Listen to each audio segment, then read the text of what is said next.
the Mark 1, obviously that's what everyone buzzing about right now. Like, what was it, like an idea we're going to make a new rifle, or was it just kind of like updating older rifles? I'm making videos all the time about the why on how guns operate and things like that, right? And so I had gotten approached by somebody, this particular person as an individual, not on behalf of the entity, as an individual, was curious about my opinion on like certain materials that could be used in a gun to enhance certain performance characteristics. I think specifically the first question that I was ever asked was, can you use titanium on a gas block?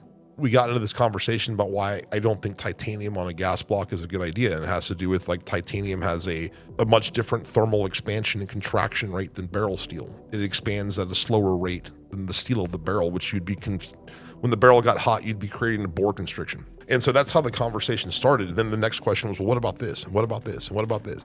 And all of this evolved into being formally invited, to a down select, a competitive down select for, selecting a weapon. What's a competitive down select? It's where companies all submit their solutions to a problem. The end users evaluate those solutions. Then they go send it through labs to do all of the other environmentals and endurance and dispersion. It is quite a bit. We just happened to hit like a walk-away grand slam homer. But I think we were able to achieve that because being a small, nimble company was a huge competitive advantage because we were small enough to be like hyper responsive, and I'm willing to try anything. If they would have asked me to make the gun levitate, I would have tried. But we incorporated pretty much every single feature that was requested by the end user to the stuff to where like it was very hard to do.